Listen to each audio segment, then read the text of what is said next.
Simple at ordinaryo lamang na lalaki si Marco at wala pa siya sa kalingkingan ng pamumuhay ng nobya.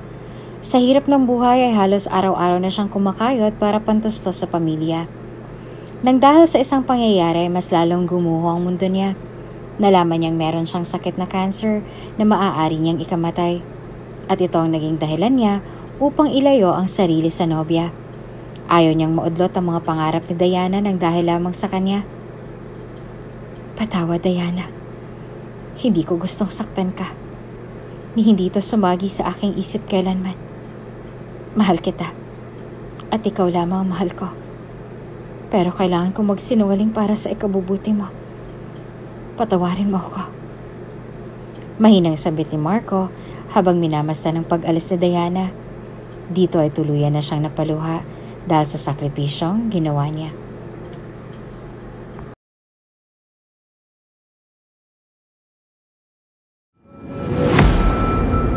Kung bago ka pa lang sa channel na ito, Ate Jane TV, huwag kalimutang pindutin ang notification bell and subscribe button.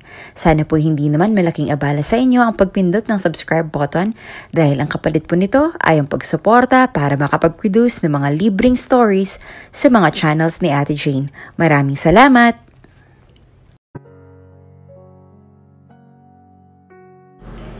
Hindi mo ituturing na lumalago ang isang relasyon kung walang pagsubok na pinagdadaanan. Ang kaligayahan ay laging may kakambal na kalungkutan at ang pagmamahal ay laging may kaakibat na sakripisyo at pagpapaubaya. May mga taong nakatadhana para sa isa't isa pero pilit na pinaglalayo ng isang sitwasyon upang mas masubukan kung hanggang saan nila kayang ipaglaban ang pag-ibig sa isa't isa. Han, nasan ka? Tanong ni Diana sa kabilang linya habang kausap ang kasintahang si Marco. Nasa trabaho ako, Han. Bakit? Isang planadong desisyon ang sisira sa kanilang relasyon. Nakatayo si Diana sa harap ng isang kainan malapit sa pinagtatrabahuan ng kasintahan. Nanginginig ng kanyang mga tuhod at mariin na nakalikom ang mga palad. May kasamang babae si Marco habang malambing na hinahaplos-haplos pang pisngi ng babae. Pilit nilabanan ni Diana ang damdamin at kumbinsihin ang sarili na walang ibang malalim na relasyon ng dalawa. Pwede ba akong pumunta riyan? Sobrang busy ka ba? Oo, Han. Maraming pinapatapos ang boss ko ngayon. Sa katunayan nga, hindi pa kami nakakapananghalian sa dami ng ginagawa namin. Sa mga binitawang salita ni Marco ay tuluyan ng pinakawalan ni Diana ang mga luhang kanina pang gustong kumawala. Huling-huling niya sa aktong nagsisinungaling si Marco na kailanman ay hindi sumagi sa kanyang isipan na gagawin ito sa kanya ng kanyang nobyo. Ilang di pa na lamang ang kanyang layo sa nobyo at anumang oras ay pwede niya na itong kumprontahin. Ngunit may pumipigil sa kanya. Natatakot siyang malaman at marinig ang totoo sa mismong bibig ni Marco. Nakatingin lamang siya sa ginagawa ng dalawa na kulang na lamang ay langgabin sa kanilang mga kinauupuan. Pero dahil nagliliyab ang kagustuhang malaman ni Diana ang katotohanan kay Marco, ay hindi na ito nagdalawang isipan na lapitan ang mga ito. Inihakbang niya ang kanyang mga paa at nagmarcha na patungo sa kinaroroonan ng dalawa. Ngayon, nakatayo na siya sa harapan ng nobyo at ng kanyang babae. Niwalang bakas ang pagkagulat sa dalawa nang makita ang presensya ni Diana. Nasa trabaho? O ibang tinatrabaho? Matapang na tanong ni Diana. Agad namang tumayo si Marco upang magpaliwanag sa nobya. Han, sa ibang lugar natin ito pag-usapan. Matalim siya nakatingin sa mga mata ni Diana. Nanatili namang nakaupo lamang ang babae at hindi na nagtangkapang makialam sa pinagdidiskusyonan ng dalawa. Wala ring ibang kumakain doon sa kainan kaya malaya si Diana kung mag-iskandalo siya sa lugar. Hindi na natin kailangang lumayo, Marco. Sinong babaeng to? Hindi na nagdalawang isip pa si Diana na mag-usisa at diretsang magtanong kay Marco. Huminga ng malalim si Marco at saka maluwag na sinagot ang katanungang iyon. Sorry, patawarin mo ako, Han. Wala na rin namang dahilan para itago ko sa'yo at magsinungaling pa. Tao lang din ako. Nananawa. Hindi na kita mahal, Diana. Maghiwalay na tayo. Hindi man eksaktong tinukoy ni Marco kung sino yung babae, pero tila may kasagutan na base sa kanyang sinabi. Mas lalong nagliyab ang halo-halong emosyon ni Diana at bigla niyang pinakawala na isang malakas na sampal patungo sa pisngi ng nobyo. Napakasinungaling mo. Akala ko tunay na mahal mo ako. Manluloko ka. Kailanman ay hindi kita mapapatawad. Humagulhol sa iyak si Diana nang lisanin niya ang lugar. Dala-dala niya ang sakit ng damdamin at pait ng katotohanang ipinamukha sa kanya ni Marco. Kulang na lamang ay isumpa niya ang nobyo sa sakit na idinulot nito sa kanyang puso. Simple at ordinaryo lamang na lalaki si Marco at wala pa siya sa kalingkingan ng pamumuhay ng nobya. Sa hirap ng buhay ay halos araw-araw na siyang kumakayod para pantustos sa pamilya. Nang dahil sa isang pangyayari, mas lalong gumuho ang mundo niya. Nalaman niyang meron siyang sakit na cancer na maaari niyang ikamatay. Ito ang naging dahilan niya upang ilayo ang sarili sa nobya. Ayaw niyang maudlot ang mga pangarap ni Diana nang dahil lamang sa kanya. Patawad, Diana. Hindi ko gusto saktan ka. Hindi ito sumagi sa aking isipan kailanman.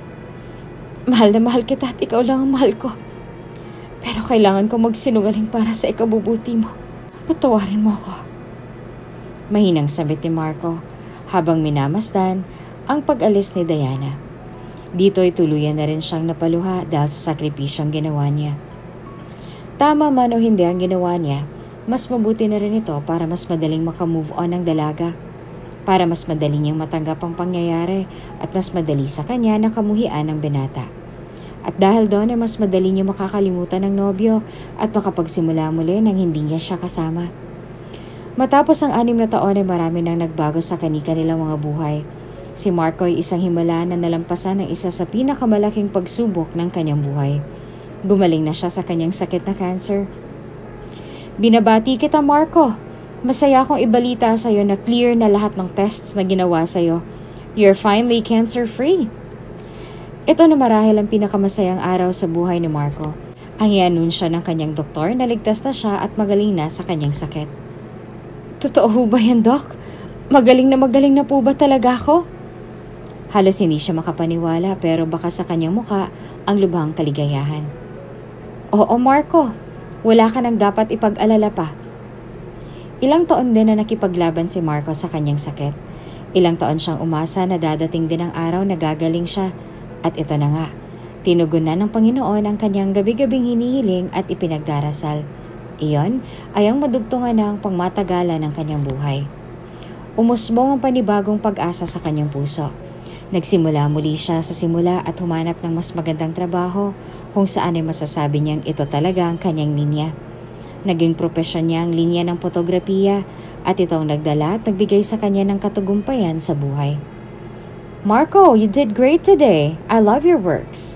Bungad sa kanya ng isang kilalang organizer ng mga fashion designer runway sa Pilipinas.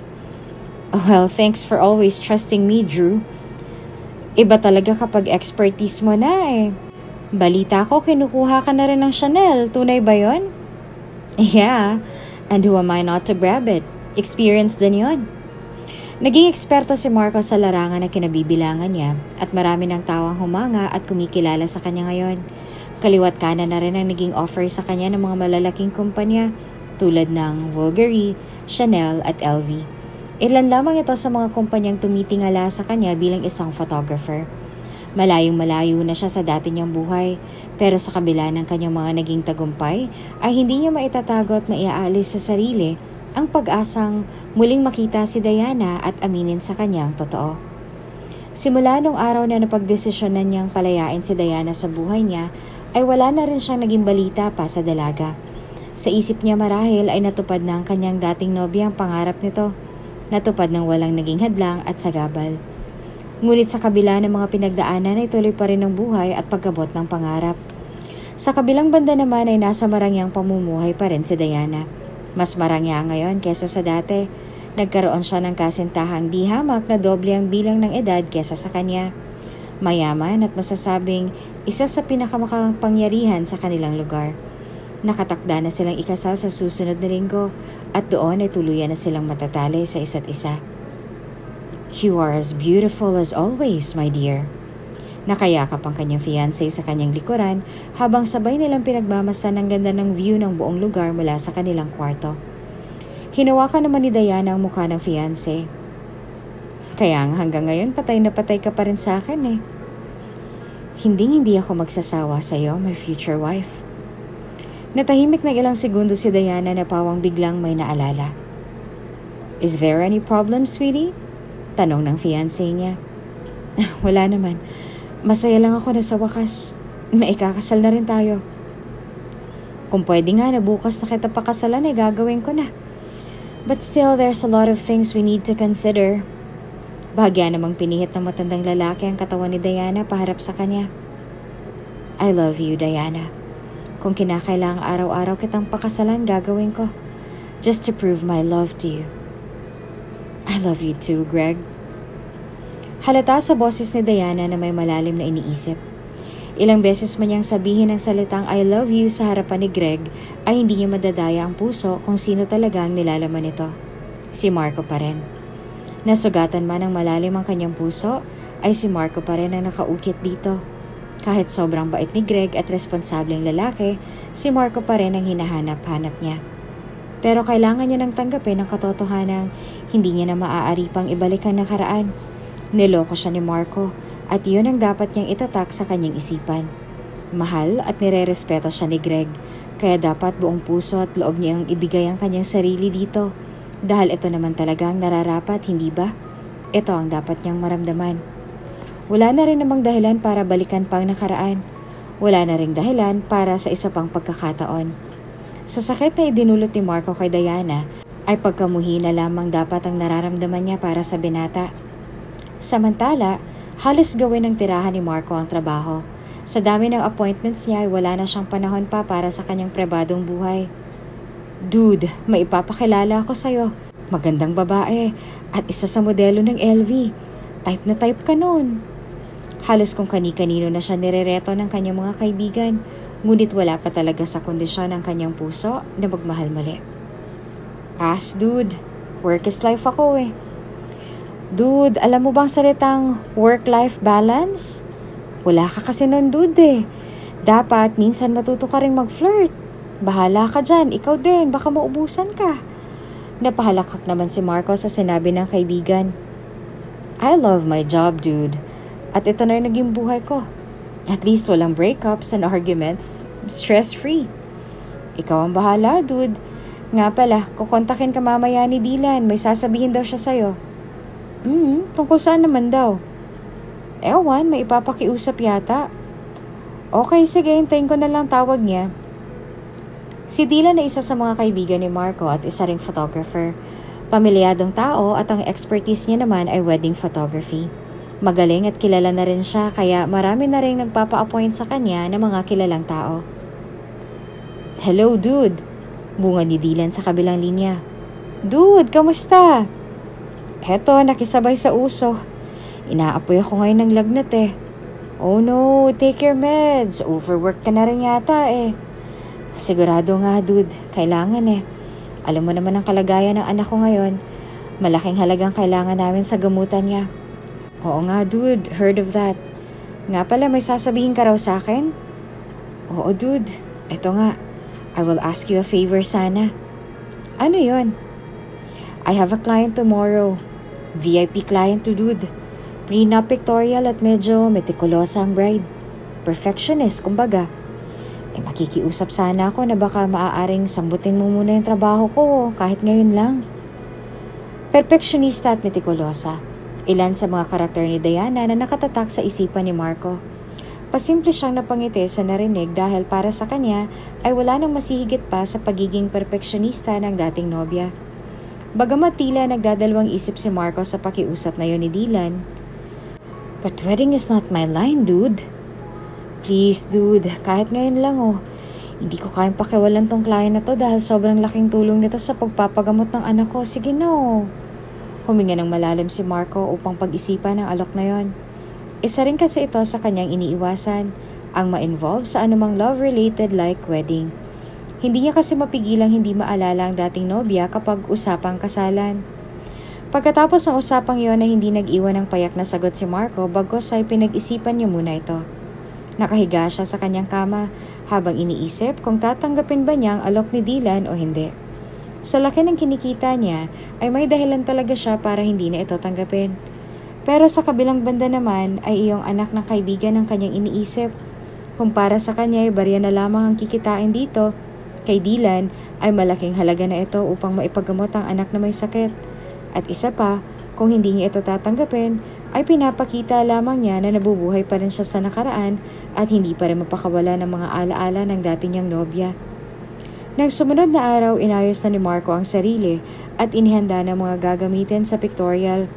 Wala na rin naman siya magagawa kaya pinagbigyan niya ng pakiusap ng kaibigan. Isang araw lang naman ito.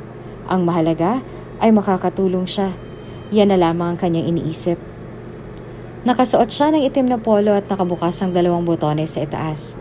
Lalong dumagdag sa kagandahan niyang lalaki ang kanyang clean-cut na buhok at isang bling-bling sa may kaliwang tenga. Naka-jeans lamang at itim na rubber shoes pero parang ilang libong babae na kaagad ang mahuhumaling sa kanya sa oras na lumabas na siya ng kanyang unit. Ang reception ng pictorial ay sa isang magarang resort sa kanilang lugar. Nang makarating siya, nilapitan niya kaagad ang wedding organizer na naroon. Hi, I'm Marco. I will be the assigned photographer for today. Saan magsisimula ang pictorial? Hello, I'm the wedding organizer of our bride and groom. Sabi ng bride ay dyan daw magsisimula sa garden. Pinapaayusan ko na dahil medyo perfectionista yung bride, kaya dapat lahat ay perfect at pulido. Lahat sila ay sinasabing perfectionista ang babae at metikulosa. Halata rin niya sa ayos ng venue na halos lahat ay detalyadong-detalyado, maging ang mga lobo ay magkakasing laki at pantay-pantay. Halatang pinaghandaan, halatang pinag-isipan. Sa may dressing room sa loob ng clubhouse ay naroon si Diana at Greg. Medyo light lang munang makeup, Cleo ha, para tama sa tema. Utos niya sa makeup artist. Pumasok naman sa loob ang wedding organizer para ipagbigay alam sa bride and groom na dumating na ang photographer. Miss Diana, nandiyan na po ang photographer. Good, lalabas na kami after this. Make sure na ang pumalit na yan ay mas magaling at professional. Kilala niyo ako, I don't accept mistakes. Yes, Miss Diana. Actually po, mas high-paid photographer dun sa isa kaya sigurado pong magaling to. Well, we'll see.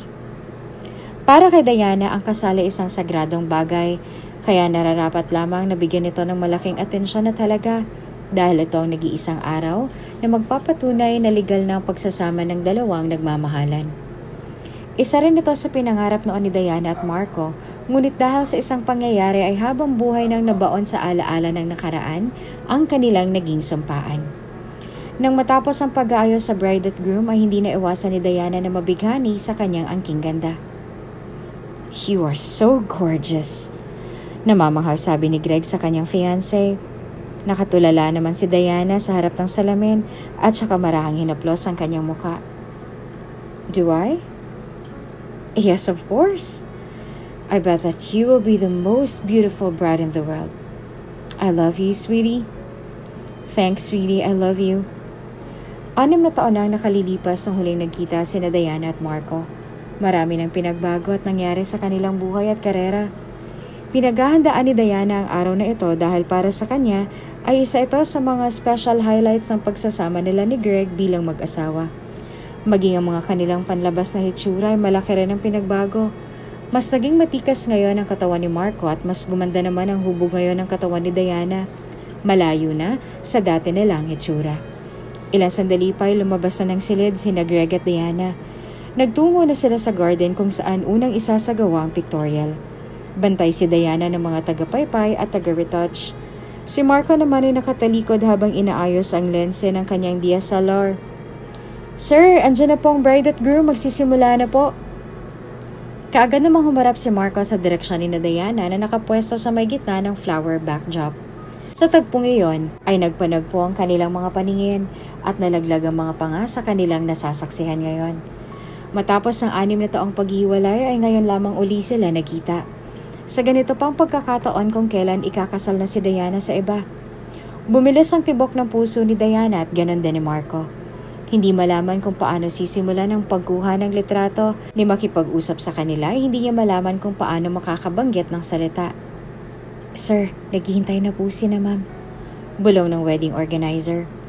Ilang segundo ring tumigil ang mundo ni Marco nang makitang si Diana ang bride na kukuhanan niya ng litrato. Ang bride na dapat siya ang groom. Okay, let's start. Halata ng mga naroroon maging ng bride and groom na nanginginig ang kamay ni Marco. Hindi niya kasi maitatanggi na malaking ipinagbago ng dating nobya.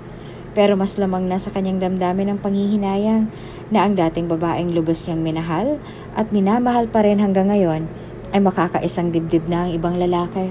At hanggang ngayon ay wala pa rin siyang masasabi sa kalagayan ng buhay ng dalaga, lalo pat mapapangasawa nito ay doble o triple ang yaman sa kanya. Kahit anong kayod niya ay talagang hindi niya malalampasan ang yaman ng matandang lalaki. Ginawa na lamang niya ang trabaho at naging profesional. Kinuhanan niya ng litrato ang dalawa na sweet na sweet. Binaliwala ni Marco ang kung anumang pakiramdam ang nararamdaman niya yon para lamang matapos na kaagad ang trabaho. Napatingin siya sa mga mata ng dalaga at ganon din si Diana, pero ang kanyang tingin ay tingin na puno ng galit. Ano ba naman yan? Para namang hindi mo alam ang ginagawa mo. Professional photographer ka ba talaga? Galit na tanong ni Diana kay Marco. Tumingin lamang sa kanya si Marco at nagtataka sa inaasta ng dating nobya. Sweetie, paulit na lang natin. You can tell him if ano at sa ano gustong pumwesto. We have more time, don't worry.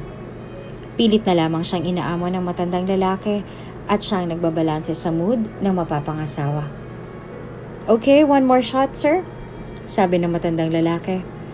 Nagpatuloy naman si Marco sa trabaho at hindi na lamang pinansin ang pagsusupladan ni Diana. Ngunit sa bawat kuha niya ng litrato kay Diana lamang talaga nakapirme ang kanyang mga mata. Samantalang si Diana naman ay balisa pa rin at nagkukunwari sa kanyang nararamdaman. Let's stop this. This is nonsense. I thought he's good at it. Hindi magaling. I want another photographer. Umalis na si Diana sa my garden ng may matinding galit sa kanyang puso. Magaling si Marco at walang duda yon. Kaya nga siya pinag-aagawan ng iba't ibang mga malalaking kumpanya dahil sa husay niya sa photography. Nagdahilan lamang si Diana dahil ang totoo ay naiilang siya na tumingin ng diretso sa dating nobyo. Bumabalik ang mga nakaraan nung nahuli niyang may babae ito at hiniwalayan siya para rito. Si Greg na muli ang humingi ng paumanhin kay Marco. Tama ang bulong-bulungan na mabait ito at makatao kahit ubod pa ng yaman, mapagkumbaba at hindi mayabang. Nagtungo naman si Diana sa dressing room upang magpalamig at pakalmahin ang sarili. Sa paglalakad niya papunta roon ay tumawag sa kanyang pansin ang usapan ng ilang mga tauhang naroroon sa banyo. Nakakaawa naman si Sir Marco, ano? Mahusay naman siya eh. Baka wala lang sa mood si Miss Diana. Kaya nga eh, nakahawak na kaya siya ng malalaking event. Hindi lamang dito sa Pilipinas, pati na rin sa ibang bansa. Kaya masasabi kong magaling talaga si Sir Marco. At isa pa, bukod sa husay niya, talagang gwapo rin. Grabing itsura, no? Mukhang artista. Tsaka alam mo ba, sa laki ng kinikita niya, pinagbigyan pa rin niyang kaibigan niya. Pinalitan niya rito para sa anak na may sakit. Sobrang bait talaga ni Sir. Sa katunayan, ikagagaling nga lang daw niya sa sakit na cancer 2 years ago. Buti naman at gumaling na si Sir. Isang araw yung himala eh. Kaya nga eh no, God is really good talaga. Sa puntong yon ay nanlamig ang buong katawan ni Diana matapos marinig ang buong usapan ng mga tauhan. Napahawak siya sa kanyang bibig at hindi makapaniwala sa mga nalaman. Mula nung araw na naghiwalay sila ay puro na pala kasinungalingan ang sinabi sa kanya ni Marco ni hindi niya alam kung anong totoo. Excuse me, sinong pinag-uusapan niyo? Si Sir Marco po, Miss Diana. Nabanggit mo kanina na nagkaroon siya ng cancer? Totoo ba yon? Opo, Miss Diana, totoo po yun. Nang masigurado yan ni Diana ay kumaripa siya ng takbo patungo sa parking kung saan akma nang sasakay si Marco. Marco! Bumilis naman ang tibok ng dibdib ng binata nang marinig ang isang pamilyar na boses at saka lumingon sa dalaga. Bakit ka nagsinungaling? Hindi ko alam ang sinasabi mo. Hanggang ngayon ba itatago mo pa rin ang katotohanan? Na nagkaroon ka ng sakit na cancer? Ano? Umamin ka! Hindi na mahalaga kung malaman mo man o hindi. Masaya ka na sa buhay mo at ikakasal ka na sa taong mahal mo. Kaya wala nang saysay pa kung malaman mo ito. Ito bang dahilan, ha? Ito bang dahilan kung bakit ka nakipaghiwalay? Hindi ba totoong niloko mo ko nun? Palabas lamang ba yun? Mga tanong na matagal niya nang gustong pakawalan, ngunit wala siyang sagot na nakukuha mula sa binata. Pareho nilang pinipigilan ang pagpatak ng kanilang mga luha sa tindi ng emosyon nila ngayon. Kahit nasa parking sila ay natatanaw pa rin sila ng mga taong naroroon. Ano? Mahirap pa talaga para sa iyong umamin. Ang sabihin ng totoo. Hindi ba ako naging mahalaga sa iyo? Kung may sakit ka nun, bakit hindi mo pinaalam sa akin? Bakit mas pinili mong lumabang mag-isa kaysa kasama ako? Minahal mo ba talaga ako?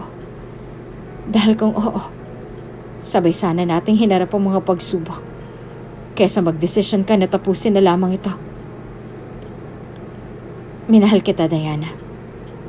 May mga bagay lamang na mas kailangan kong unahin ng mga panahong yan. At kabilang doon ang palayain ka. Hindi ako karapat-dapat sa'yo. Hindi ka mabubuhay ng kakarampot na kinikita ko. Hindi rin naman ako papayag na ikaw ang bubuhay sa akin. Wala akong kayang ibigay sa'yo nun kundi ang kalayaan. Yung babae, kasama rin ba siya sa mga bagay na kailangan mong unahin? Naging kayo ba talaga? O baka naman ginamit mo lang siya para tuluyan na kitang kamuhian dahil ayaw mong kaawaan kita sa naging sakit mo? Sasagutin na sana ito ni Marco nang dumating si Greg. Andito lang pala kayo. Pasimpleng umagwat si Diana, tumingin patalikod upang punasan ang luha. Are you crying, sweetie? No, napuwing lang ako. Anyway, I would like to thank you, Mr. Marco, for giving such one-of-a-kind picture-taking kanina. Pagpasensyahan mo na to. Medyo mainit lamang ang ulo pero mabait to. Right, sweetie? Yes. Actually, I came up to him to say sorry. I told you, she's a very kind-hearted woman. Yes, she's really a very kind-hearted woman. Nakatingin si Marco kay Diana habang binanggit ang mga katagang yan. Okay, so let's call it a day. Thank you so much, Mr. Marco, and I apologize again for what happened earlier.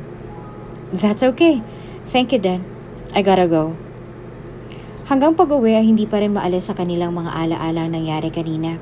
Gustong-gusto nilang yakapin ang isa't isa ngunit hindi na maaari. Hindi na dapat dahil ilang araw na lamang ay makakasal na sa iba si Diana. Hanggang pagtulog ay nakaukit pa rin sa ala-ala ni Marco ang magandang mukha ng dating nobya. Sa kabila ng pagiging suplada at perfectionista ay nakakubli naman ang kanyang maamong mukha at malaanghel na mga ngiti nito. Hindi siya nakakasawang tingnan na kahit pagdamag ay ayos lamang. Samantala, hindi pa rin mapakali si Diana nang makitang muli si Marco. Hindi mawala sa kanyang isip ang mga narinig at nalamang revelasyon kanina. Pilit pa niyang ibaling sa ibang imahinasyon ay tila nakapako na ito kay Marco. Marami pa rin katanungan sa kanyang puso na uhaw pa rin sa kasagutan. Nang sumunod na araw ay kailangan muli nilang mag-photoshoot, pero sa pagkakataong ito ay siya na lamang ang magdedesisyong pumunta. Sweetie! Yes, sweetie. Do you need anything? No, I mean yes. Tell me, what is it? I need another solo pictorial. Sure, ngayon na ba?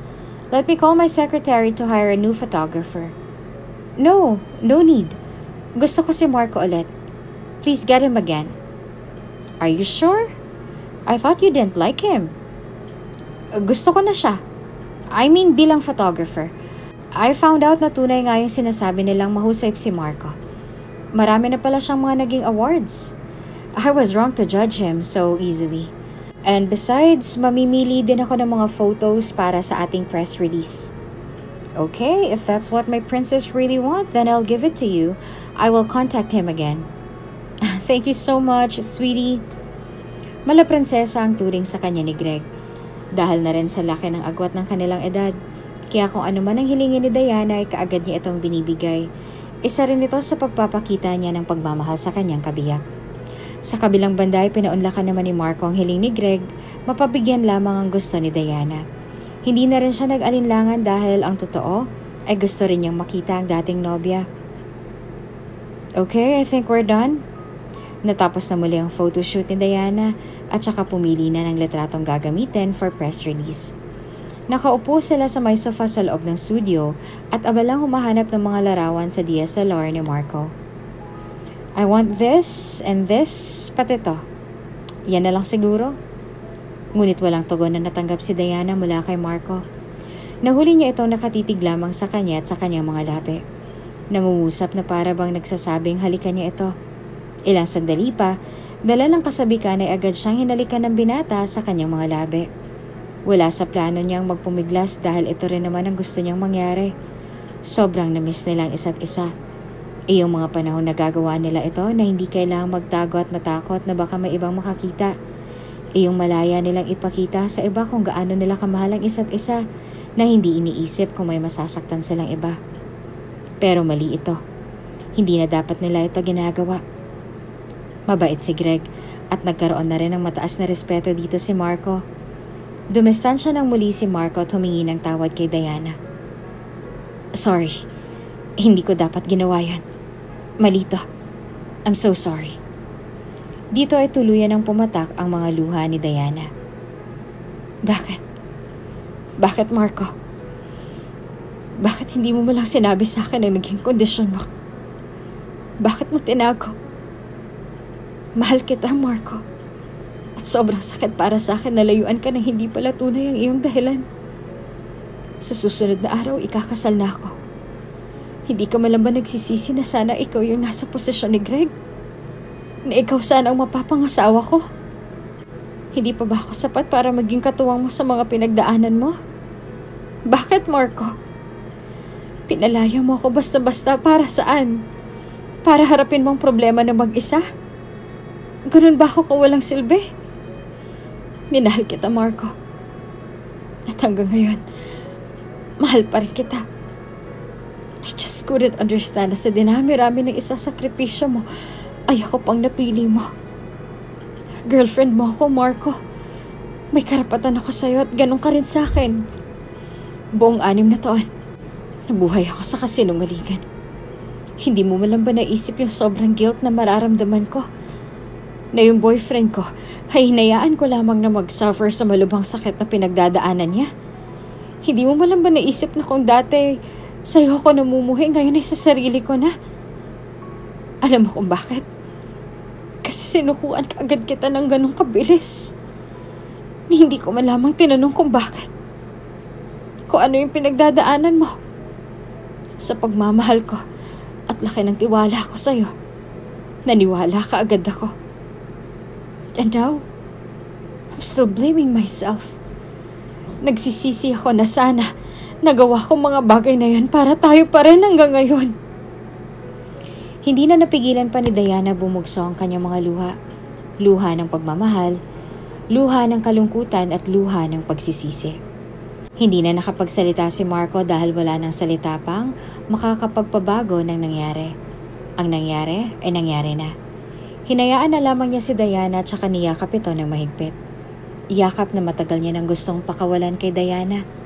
Yakap na puno ng pagmamahal. I love you, Diana. I just need to make that decision for your own sake.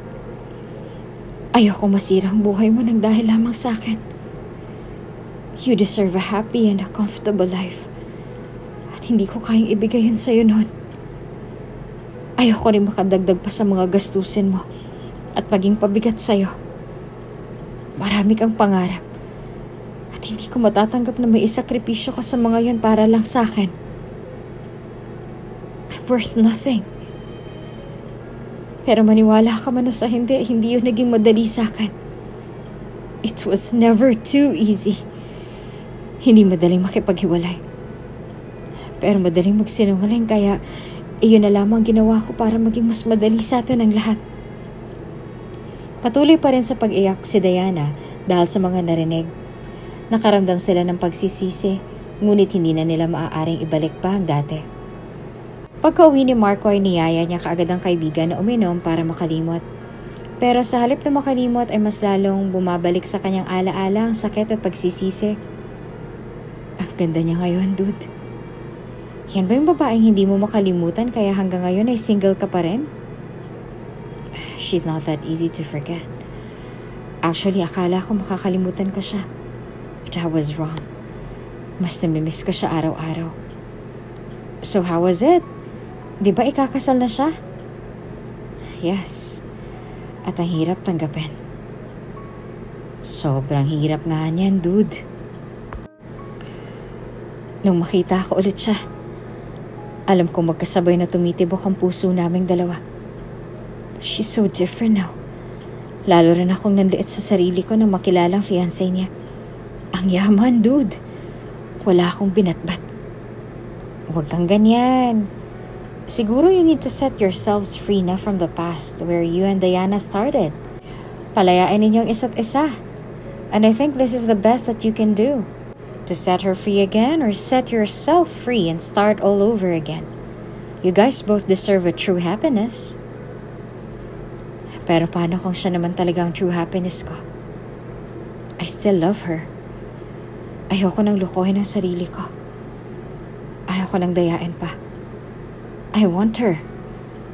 Even more. Pero, ikakasal na siya.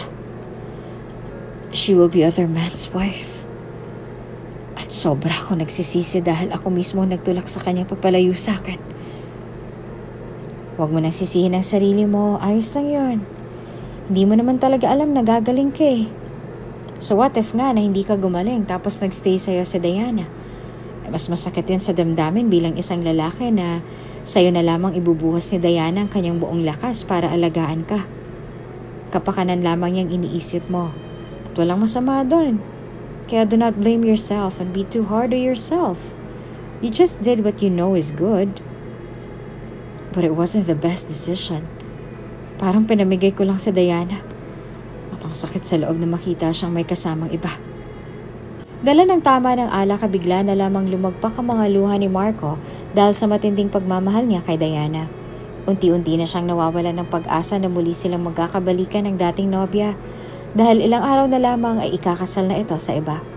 Hindi rin naman niya magagawang agawin ito kay Greg dahil walang pinakitang masama sa kanya ito at puro kabutihan lamang.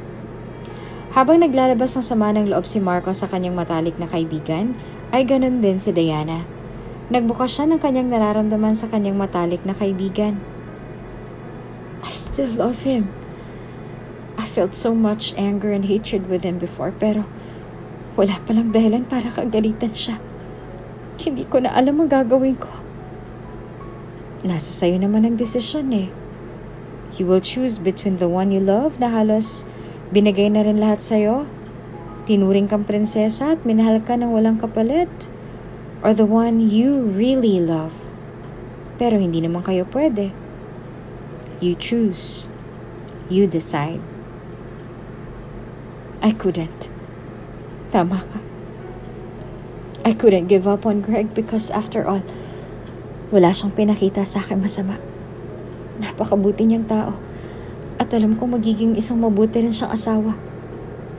Pero ayoko naman humarap sa kanya at sumumpa sa harap ng altar nang hindi ako buo at may ibang iniisip.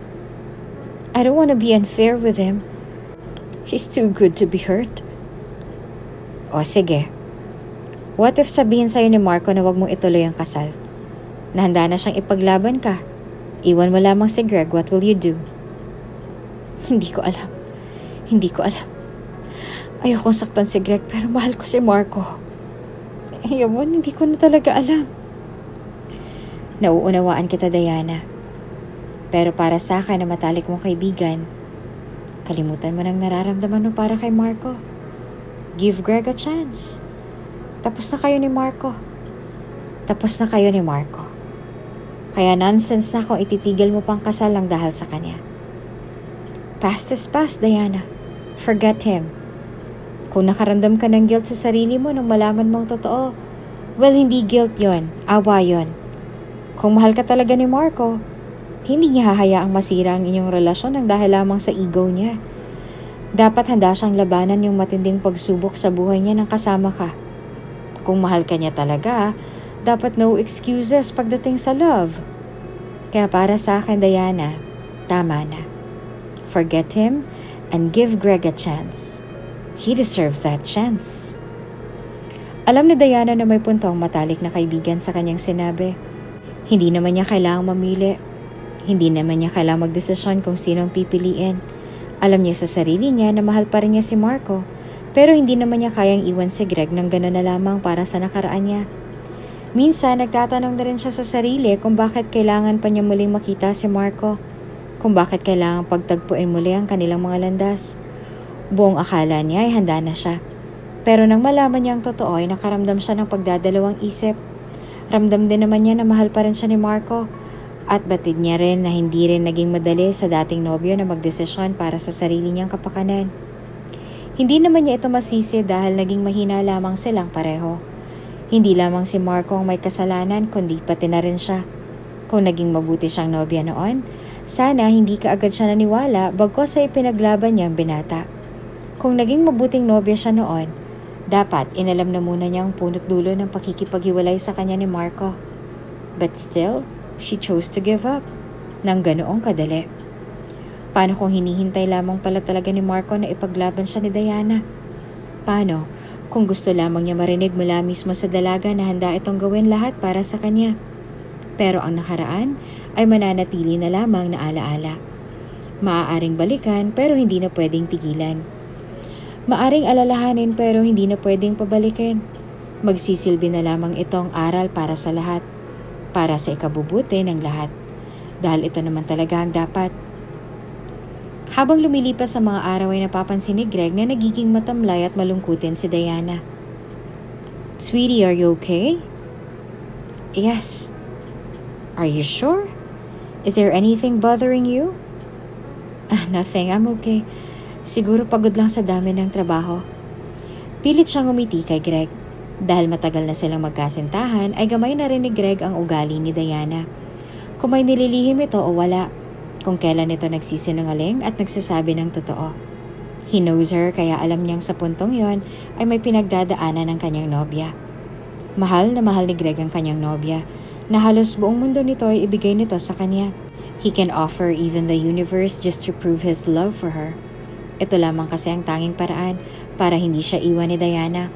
Bukod dito, kailanman ay hindi siya nagpakita ng masama sa dalaga. Hindi niya ito sinaktan o niloko. Hindi pa siya nakikitang galit ni Diana dahil puro kabutihan lang ang kanyang pinapakita. Sweetie, I need to attend an important event out of town.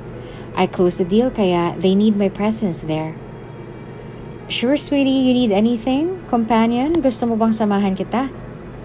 No need, sweetie, I can manage myself. At isa pa, hindi tayo pwedeng palaging parehas ng wala dahil sa mga negosyo natin. Don't worry, sweetie, I can handle this one. Okay, sweetie, you know how much I trust you. I love you. Nakapag-close ng isang malaking deal si Diana out of town at event ito ng mga bigatin at sikat na modelo. Hindi pwedeng wala siya sa event na yon dahil siya magiging center of attraction. Nang makarating siya sa pagdadausan ng event ay sinalubong na siya ng ilang mga organizers. Miss Diana, buti naman at nakarating ka. Where's Mr. Greg? Hindi mo yata siya kasama. Yeah, I'm alone. Busy din kasi sa iba naming negosyo kaya ipinaubaya na lamang niya sa akin ito. Anyway, I love the venue. So awesome and fabulous. Ang elegante. Iginala ni Diana ang kanyang paningin sa buong lugar. Sa taas ng standards nito sa lahat ng bagay dahil sa pagiging perfectionista at metikulosa, ay nakuha ng setup ang atensyon niya at pumasok sa kanyang panlasa. Okay, come on, samahan na kita sa upuan mo. You deserve a spotlight today. Sumunod na siya sa organizer at nagtungo na sa kanyang kinauupuan. Halos kalahati ng tao rito ay mga fashion designers, then the rest are media. May ilan ding mga sikat na personalidad ang naimbitahan sa bigating event na ito. Ilang minuto na lamang ang magsisimula ng event. Sir Marco, magsisimula na po! Nagbanting ang tainga ni Diana nang marinig ang pangalan ng dating nobyo. Si Marco pa lang na-hire na photographer sa malaking event na ito. Hindi siya makapaniwala at bumilis na naman ng tibok ng kanyang dibdib. Kung kailan handa nang iwasan ito ay saka namang gagawa muli ng paraan ng tadhana na magkita sila muli. Nang lumabas na si Marco ay sa kanya napatunayang siya na nga magiging photographer ngayon. He looks terribly handsome, sabi ni Diana sa kanyang isip. Wari niya ay marami na rin nahuhumaling na kababaihan dito dahil sa angking kagapuhan at tikas ng katawan. Marahil ay marami na rin ang nagpapantasya sa kanya, maging mga kilalang modelo o personalidad ay hindi malayong mahumaling sa kanya. Hindi pa siya napapansin ni Marco dahil abala ito sa pag-aayos ng equipment. Tila naman nakapako ang paningin ni Diana sa binata at hindi na ito nilabayan. May mga ilang magagandang babae ang lumapit kay Marco at dito ay nakaramdam siya ng selos. Yung iba naman ay halatang lumalapit lamang para mapansin ang binata pero halatang sinasakyan niya lamang ang mga ito. Wala pa man ang mga modelo ay sinubukan na ni Marco na pagalain ang kanyang kamera sa audience. Marahan niya itong ginala sa buong paligid. Nang marating ng kanyang kamera ang audience ay bigla siyang natigilan. Kahit medyo malayo ay alam niyang si Diana ito na nakatingin sa kanya. Inalis niya ang mga mata sa kamera at pinagmasdan ang posisyon ng babae na nakatingin sa kanya. Doon niya napatunayang si Diana nga ang babaeng yon. Kahilera ng dalaga ang iba pang mga kilalang bilyonaryo sa buong bansa. Sobrang taas niya na at mahirap nang abutin, isip ni Marco. Samantalang siya ay kahit habang buhay kumita ng malaki, hindi niya pa rin mapapantayan ang mga ito. Tila pinaglalaroan sila ng tadhana. Gustuhin man nilang tuluyan ang makalimutan ng isa't isa ay pilit pa rin silang pinagtatagpo ni Cupido. Tinitiis nilang hindi pansinin ng bawat isa. Nagpapakiramdaman kung sinong unang lalapit, kung sinong unang ngingiti at kung sinong unang babate. Hanggang sa nagsimula ng ang event ay hindi pa rin mapigilan ni Diana mapatingin kay Marco. Nakakaramdam siya ng kirot sa puso sa tuwing may lalapit na ibang babae rito at iisa lamang ang motibo sa kanya. Iyon ay ang kuhanin lamang atensyon ng binata. Patay na sa selos si Diana, ngunit hindi niya ito maaaring ipahalata. Kahit nga ang pakiramdam na yon ay hindi naman dapat niya nararamdaman. May isang modelo ang lumapit kay Marco. Hinaplos niya ang matipunong braso ng binata at saka nagtawanan sila. Mukhang may masayang pinag-uusapan na ikinainis naman ni Diana. Napansin naman ito ni Marco kaya mas lalo niyang pinagselos ang dalaga. Inilapit niya ng mas malapit pa ang katawan sa modelo at saka tumingin ng malagkit kay Diana na para bang nananadya. Ibinaling naman kaagad ni Diana ang atensyon sa iba nang mahuli niyang muli si Marco na nakatingin sa kanila. May lumapit namang isang gwapong binatilyo kay Diana na tila isang anak ng politiko. Matipuno at matikas rin ang katawan. Naisip naman ni Diana na bumawi kay Marco dahil ramdam niya na nakatingin din sa kanila ito. Nakipagkwentuhan si Diana sa binatilyo at saka hinaplas din pasimple ang braso nito. Tumingin siya kay Marco at nagsalubong ang kanilang paningin na tila napipiko na ang binata.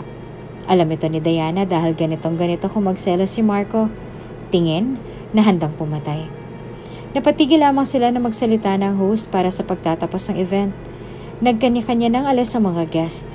Ang iba naman ay nanatili sa venue na may nakareserbang guest room para sa kanila. Napagdesisyon na ni Diana na kinabukasan na lamang siya uuwi at bukod doon ay gusto niyang masilayan na makasama pa si Marco. Kahit alam niya sa sarili niya na isa itong uri ng panluloko ay hindi pa rin niya ito mapigilan dahil sa matinding pagmamahal niya sa binata. Nalaman din kasi niyang mananatili muna dito si Marco para tapusin ang trabaho nito. Nang makapasok na sa loob si Diana ng guest room na tutuluyan niya, tila may pumipilit sa kanya na puntahan si Marco. Ganon din si Marco, parang gusto niyang samantalahin ang pagkakataon na makapag-usap sila ng masinsinan ni Diana nang hindi kailangang mangamba na baka may makakita. Lalabas na sana si Diana ng silid upang pumunta sa guest room ni Marco nang biglang may kumatok. Pagkabukas niya ng pinto ay bumungad kaagad sa kanya ang maamong mukha ni Marco. Sobrang kabang nararamdaman niya ngayon. Naisip niya na pareho sila nang naiisip at gustong gawin ni Marco. Marco? Hi. Hindi mo malang papatutuloy ang bisita mo? Oh, sorry. Come in. Thank you. Upo ka. Do you want something? Something to drink. Halos kompleto na ang laman ng silid na iyon base sa kanilang pangangailangan, kaya magiging komportable ang pananatili niya roon. Beer? Okay, I'll check sa fridge. Wait lang. Nang buksan ni Diana ang malaking refrigerator na naroon ay bumungad agad sa kanya ang iba't ibang klase ng alcohol na naroroon. Kumuha siya ng 2 beer para kay Marco at para sa kanya. Buti na lang laging ready sa alak ang guest room nila here. Thank you. Nakaupo sa couch si Marco at sa kabilang couch naman siya sa kanyang harapan nakaupo si Diana. Why are you alone? Tanong ng binata. Hectic ang schedule ni Greg. Marami pa siyang dapat tapusin kaya ako na lamang nagpunta. At isa pa, this is my event. At gusto niyang isavor ko yung moment na to kahit wala siya. He's a good guy. Yeah, absolutely. He's one of the kindest person I've ever known. So genuine and pure. Hindi ko alam kung paano ko siya pasasalamatan. Ako na nga nahihiya sa sobra niyang kabaitan. Well, mabait din naman ako. Oo, madamot ka lang kapag kumakain ng kwek-kwek. Gusto mo sa'yo lang yung itlog. Humagalpak sila sa tawa sa sinabing yon ni Diana. Unti-unti nang gumagaan muli ang pakikitungo nila sa isa't isa. Nag-umpisa na rin si Marco na humalungkat ng mga magaganda nilang alaala noong nakaraan. At least hindi ako takot sa paru-paro. Ikaw ang pinaka-weirdong tao na nakilala ko na takot sa paru-paro. Crazy. Hindi naman totally takot kasi 'di ba sabi nila, pag daw humawa ka sa paru-paro tapos kinusot mo sa mata mo yung daliri mo, mabubulag ka. Kaya ayoko may lumalapit sa akin paru-paro. Ilang beses ko nang sinabi sa'yo, 'di ba? Kwentong pambata lang 'yan. Niwala nga silang maipaliwanag na scientific explanation kung paano mangyayari 'yon. Basta, I will stick to my belief. Kesa naman sa'yo na 2 beses nag 1, 2, 3 sa tricycle. Grabe tricycle pa. Nagtawanan muli sila. Tanda mo pa yon? Oo naman. At hindi ko makakalimutan yon dahil 3rd month sa rin natin yon. Natigilan sila na mabanggit yon ni Diana. Month 3. Noong mga panahong sila pa. Masarap balikan pero mas masarap alalahanin kung hanggang ngayon ay sila pa rin. Mas masarap pag-usapan ng nakaraan kung hanggang ngayon ay matatag pa rin ang relasyon nila. Pero ngayon ay inaalala na lamang nila at napapagkwentuhan bilang magkakilala o magkaibigan na lamang. Ni hindi nila mamalayang ubos na pareho ang bote ng beer na iniinom nila. Ubos na pala, kukuha ko ulit, wait. Tumayo si Diana at nagtungo muli sa may dining kung nasaan ang ref. Nang bubuksan niya na ito ay bigla siyang pinigilan ni Marco. Nakapwesto ng lalaki sa kanyang likuran at nakalapat ang katawan sa isa't isa. Napatingin si Diana sa tagiliran. Marco. Huminga ng malalim ang binata. Dama ni Diana ang panlalamig ng kamay ni Marco habang mariing nakahawak sa kanya. Pwede ba tayong bumalik? Marco. Kahit ngayon lang. Pwede ka bang maging akin ulit? Mahinang tanong ni Marco. Halatang kinakabahan pero pilit na nilalabanan para sa hiling niya sa dalaga. Marahang humarap sa kanya si Diana. Nagkasalubong ang kanilang mga nangungusap na mga mata. May namumuong mga luha na pilit pinipigilang pumatak. Hindi na kailangan sumagot ni Diana dahil sa mga tingin pa lang niya sa binata ay pinapakita niya ng ito rin ang gusto niyang mangyari. Namiss niya si Marco ng ganitong malapitan, kaya tagal siyang nangulila sa bawat dampi ng binata sa kanyang katawan. Dahan-dahang inilapit ni Marco ang kanyang mga labi sa mga labi ni Diana, sabay na mahigpit na hinawakan ang batok ng dalaga. He kissed her gently until it became deep. Tahimik ang buong lugar at ang tunog lamang ng kanilang paghahalikan ang namumuong ingay sa buong silid. Iniakbay na ni Diana ang kanyang 2 braso sa balikat ni Marco at sinabayan na ang paghalik nito. Kumikilos na rin ang mga kamay ng binata sa buong katawan ni Diana. Sabik na sabik sa isa't isa na tila walang pakialam sa sasabihin ng iba. Kinagat ni Marco ang pang-ibabang labi ni Diana. Masakit pero masarap. Mas gumaling si Marco ngayon na magromansa. Pawang sanay na sa ginagawa. Ni walang segundong pahinga sa kanilang paghahalikan. Inihakbang na nila ang kanilang mga paa patungo sa kwarto na nasa ganon pa ring posisyon. Naghahalikan pa rin silang pumasok sa kwarto. Na hindi na nila inabala pa ang sarili na saraduhan ng pinto dahil wala namang makakakita sa kanila. Isinandal muli ni Marco si Diana sa may dingding ng hingal na hingal. Ilang segundo lang niyang ipinahinga ang mga labi at saka pinagsawa na muli kay Diana. Dumaan siya sa pisngi at doon na itinambay ang mga labi sa tenga ng dalaga. Ito ang greatest weakness ni Diana, ang kanyang tenga. Lalong nanghinang buong katawan at kalamnan ng dalaga nang paulit-ulit itong nilaro ni Marco habang minamasahe ang 2 bundok ni Diana. Ang galing ni Marco na halos siya lamang ang gumawa. Tila mababaliw na ang dalaga sa sarap. Ibinababa niya ito hanggang sa kanyang lieg at doon ay pinagsawa ang mga halik. Tanging ungo lamang ang naisusukli ni Diana sa ginagawa ng binata. Sa 6 na taon ay ngayon lamang masasabi ni Diana na namiss niya ang ganitong tagpo na hindi niya natagpuan kay Greg. She loves the pleasure and warm body of this man. She couldn't even resist it. At nung gabing yan, ay tuluyan na nga nilang inangkin muli ang isa't isa. Maaga pa lamang bago maimulat ni Diana ang kanyang mga mata ay wala na sa kanyang tabi si Marco. Nauna na itong umalis sa lugar at hindi na inistorbo ang mahimbing na natutulog na dalaga. Hinanap siya ni Diana sa buong lugar ngunit talagang wala na siya. Baka sa kanyang mukha ang lungkot at pangungulila. Nang bumalik siya sa kwarto upang mag-ayos na rin ng gamit ay may napansin siyang isang peraso ng papel na nakasiksik sa ilalim ng lampshade na nasa ibabaw ng maliit na mesa sa tabi ng kama. Umupo muna siya sa kama upang tingnan kung ano ang papel na yon. At ang nakasulat doon, Diana, I am so sorry sa nagawa ko kagabi. Namiss lang kita ng sobra. Hindi ko intensyong magbago ang nararamdaman mo para sa iyong mapapangasawa. Alam kong masaya ka na sa kanya at ayos na ako doon. Hindi ko rin kayang ibigay sa iyo ang mga binibigay niya ngayon. Isang hamak na photographer lamang ako at wala akong maiaalok na karangyaan. Patawarin mo ako, Diana. Sa pangalawang pagkakataon ay nakaramdam na muli ng panibagong galit sa kanyang puso si Diana. Alam niyang mahal pa rin siya ni Marco, pero hindi pa rin siya kayang ipaglaban nito. Lagi niyang idinadahilan ang kalagayan ng kanyang buhay kahit hindi naman talaga ito ang hinahangad ng dalaga. Walang paninindigan at duwag. Yan ang gustong ipagsigawan ngayon ni Diana sa pagmumukha ni Marco. He would rather push her away than to fight for his love. Matalim at galit na nakatingin sa malayo si Diana habang ginugusot ang peraso ng papel na kanyang hawak. Para saan pa yung nangyari sa kanila kagabi? Pati ba yun na hindi pa rin niya kayang panindigan? Mahal na mahal niya si Marco. Ngunit parang gusto niya nang sumuko. Ito nang huling gabi na magiging dalaga si Diana dahil bukas nakatakda na siyang ikasal kay Craig.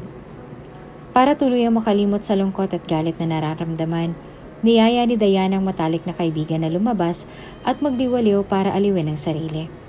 Humingi muna siya ng permiso sa nobyo at agad naman siyang pinayagan nito.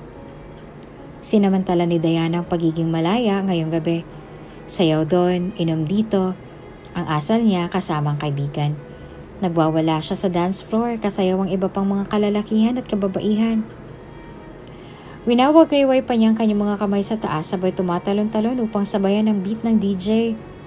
Ang saya, grabe! This is the best night ever! Whoo! Let's enjoy this night! Naupo na sila ng kaibigan sa may couch na naroon dahil halos 15 minuto na rin silang nagsasayaw sa stage. Beer! Thanks! Grabe ang saya talaga mag-party, ano? Yes! Pero yung luha mo, papatak na. Anong pinagsasasabi mo? Pawis lang yan. There's no reason to be sad. Ikakasal na ako bukas, kaya dapat masaya ako. Okay. Keep on convincing yourself. Alam mo, ang gulo mo. Ano ba dapat ang mararamdaman ko? Di ba last time sabi mo kalimutan ko na lang si Marco? Kaya ito, I'm starting to forget him. Oo, alam ko. Sabi ko, kalimutan mo. Hindi dayain mo. Nagmumukha kang tanga kanina na very desperate na pilit tinatagong tunay na nararamdaman. Marami na rin silang nainom na ala kaya naglalaylo na muna ang kanyang kaibigan para damayan si Diana. I'm okay. Yeah, I'm okay. Naiinis lamang ako sa puso ko. Dahil kahit ilang beses kong sabihin na okay ako, ibang pinapakita akong reaksyon. Walang naniniwala. I'm trying. But I'm still human. Mahina at marupok. Hindi ko na alam paano paglalaban to. Nagumpisa nang umiyak si Diana. She couldn't help her tears to fall because of the pain and regret. Kusa nang tumutulo ito kahit hindi niya utusan dahil sa labis sa pagmamahal niya na nararamdaman para kay Marco. Bakit ba kasi ang tuwag niya? Bakit ba hindi niya ako magawang ipaglaban? Sabi niya mahal niya ako. Hanggang ngayon. Pero bakit yung ego pa rin niyang iniingatan niya? Bakit ba siya ganon? Bakit? Sige lang, Diana. Cry it out. It could help. I'm sorry for triggering pero kaibigan mo kasi ako. Ayoko nagsasaba ka sa isang giyera na hindi handa. Mahal kita at nag-aalala lang ako sa'yo. If you love Marco, I will let you fight for him. Pero hindi dapat ikaw ang mauna. Sa kanya dapat manggaling ang kagustuhan na ipaglaban ka. Naiintindihan mo ko? Kung talagang mahal ka ng Marco na yan, gagawin niyang lahat para hindi ka mapunta sa iba. Pero duwag nga siya. Walang paninindigan dahil kapakan ko laging iniisip niya. Lagi siyang nakikipagkompetensya sa yaman ng iba na hindi niya kayang maibigay sa akin. Hindi naman yun ang kailangan ko. Siyang kailangan ko. At yan ang dapat malaman niya. If he's a real man, he will stand up and forget his ego and pride just for you. Ikakasal ka na bukas, Diana. You need to fix and settle all these with him. Hindi kita kinukonsente pero para na rin respeto kay Greg. Kung hindi tamang pagmamahal mo sa kanya, habang buhay ka lang matatali sa kasinungalingan. So what should I do? Ayokong ipilit ang sarili ko sa kanya. Kung ayaw niya talaga sa akin, fine. Kaya ko namang mag-move on. Kaya ko namang kalimutan siya. Ilang taon na naman? Halos 6 na taon na nga kayong naghiwalay hanggang ngayon hindi mo pa rin siya nakakalimutan. Hindi na alam ni Diana ang gagawin sa hirap na pinagdadaanan niya ngayon. Tanging pag-iyak na lamang magagawa niya para sa sarili dahil tama ang kaibigan niya. Kung may dapat nang gumawa ng paraan dito ngayon, ay dapat si Marco yon. Sa kabilang banda, tulala pa rin na nakahiga sa kanyang kama si Marco. Alam niyang bukas na ang nakatakdang kasal ni na Diana at Greg. He still loved Diana. Sobra-sobra. Pero natatakot siyang gumawa ng aksyon na maaaring pagsisihan niya sa huli. Lahat ng tao ay nakakagawa ng mali sa pangalan ng pagmamahal at labag ito sa kautusan ng Diyos. Kung hindi na siya magpapakita pa, makakatulong ito para tuluyan na nilang makalimutan ang isa't isa. Hindi madaling makalimot, lalo pat nagkaroon ng malaking bahagi ang isang tao sa ating mga buhay. Hindi madaling makalimot kung ang isang taong ito na ang ating buhay at ginawang mundo. Sa 6 na taon, masasabi ni Marco na kailanman na hindi nawaglit si Diana sa isipan ng binata. Umaasa sana siya at handa na ang sarili na ibalik muli ang dating sila. Pero nagtagpo naman ulit sila sa ganitong sitwasyon na ikakasal na ang babaeng kanyang pinakamamahal. Pareho sila na ang iniisip ay kung paano papakawala ng mga damdamin. Naiipit sila sa isang sitwasyon na hindi nila alam kung paano matatakasan, kung paano ipaglalaban ang damdamin ng isa't isa. Samantala ay umiiyak pa rin si Diana sa balikat ng kaibigan hanggang sa mumugto na ang kanyang mga mata. Sinabi na lamang niya na kung sila talaga para sa isa't isa ay tadhana na ang gagawa para magkatuluyan sila. Hindi na nila kaya pang kontrolin ang mga bagay na hindi naman umaayon sa nangyayari sa kanila. At dumating na nga ang araw ng pag-iisang dibdib ni na Diana at Greg. Halos lahat ay handa na, maging ang mga piling bisita ay isa-isa nang nagtungo sa simbahan na pagdadausan ng kasal. Halos lahat ay mayayaman at nasa linya ng negosyo at politika ang mga naimbitihan. Isa ito sa pinakamalaking kasalan na magaganap sa mundo ng mga negosyo. Naroon din ang mga mahahalagang tao sa buhay nila, mga kaibigan at buong pamilya. Masasaksihan na nila ang matagal nang hinihintay ng lahat na kasalan. Ilang minuto na lamang ay madadagdagan na ang apelyido ni Diana. Pakiramdam niya ay hindi pa siya handa pero kailangan niya itong harapin ng taas noo at buong loob. Walang pinakita sa kanyang masama si Greg para hindi to suklian ang tamang pagmamahal. Kahit hindi labis, basta tama. Kahit kulang, basta totoo. Marahil para sa iba, si Diana na ang pinakamasaya at swerteng babae ngayon na ikakasal dahil parang nanalo siya sa loto ng ganoong kabilis. Ito lamang ang tinitingnan ng lahat. Kung gaano siya kapalad na makapagpakasal kay Greg na bilyonaryo at sigurado na kung sinong mapapangasawa nito ay mamamatay ng mayaman. Pero para kay Diana ay hindi lamang dapat yaman ang nakikita nila. Kailangan din nila makita kung gaanong kabuti ang puso ni Greg na hindi siya dapat mahalin ng dahil lamang sa yaman at pera. He has a genuine and pure heart na hindi niya nakita sa iba. Ngunit hindi sapat ang kabaitan na yon para mahalin niya ng panghabang buhay ang nobyo.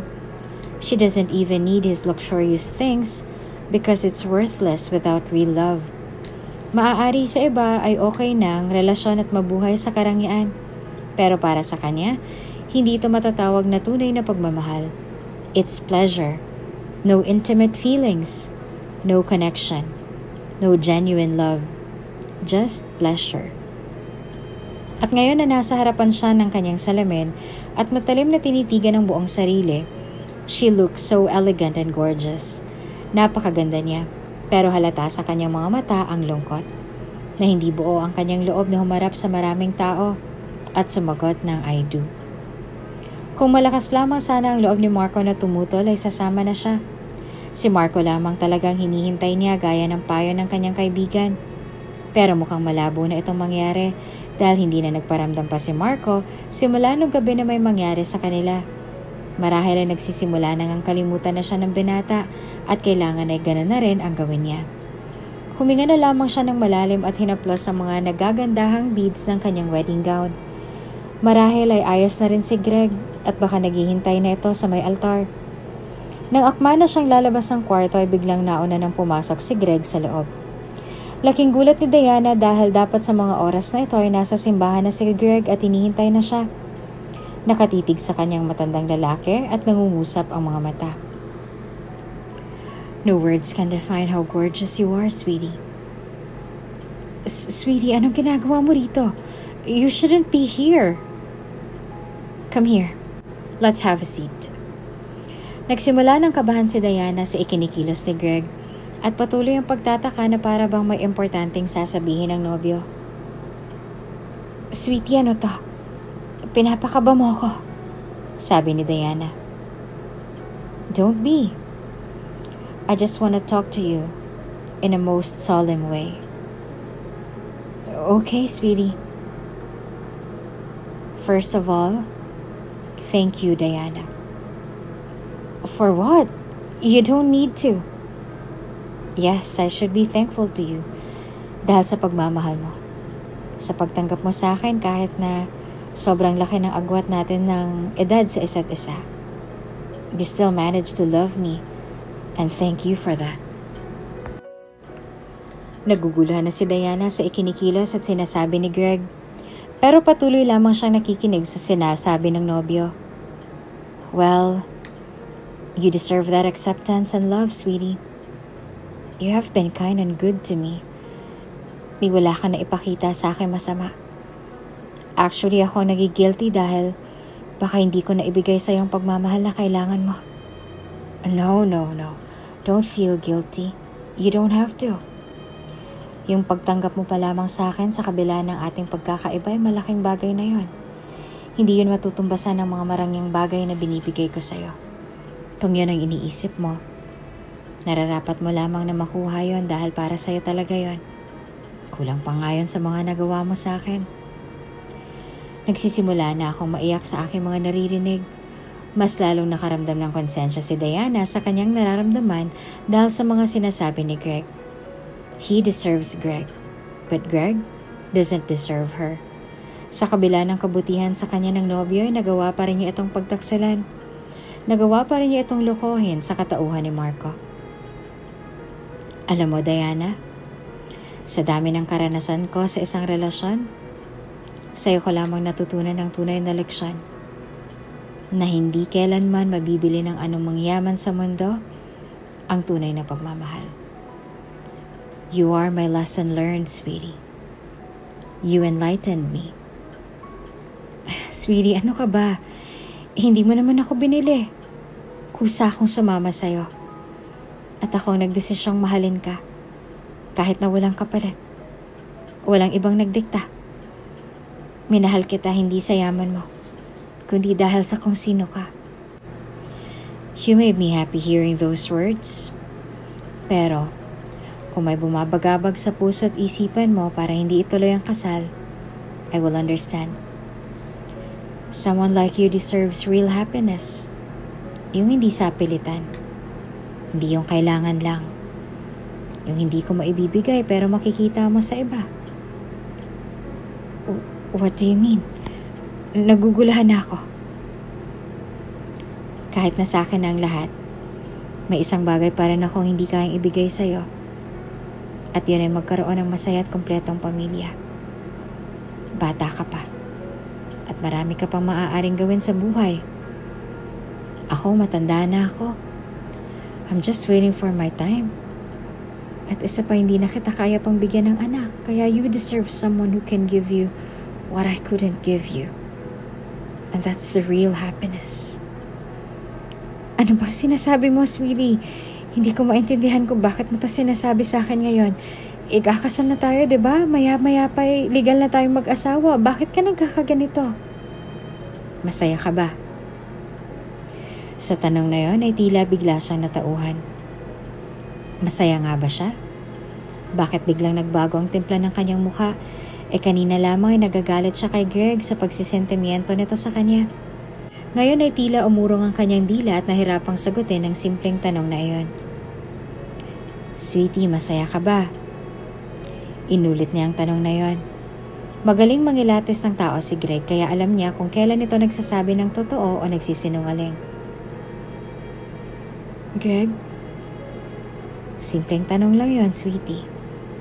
You can answer me with just a simple yes or no. I'm not pressuring you. I just want to know. Greg, I want to be honest with you. I want to be honest with my feelings. Ayokong dayain pero hindi ko intensyon na saktan ka. Wala akong karapatan na saktan ng isang katulad mo. You're asking me if I'm happy? My answer is I don't know. Not yes, but not a no. I just don't know.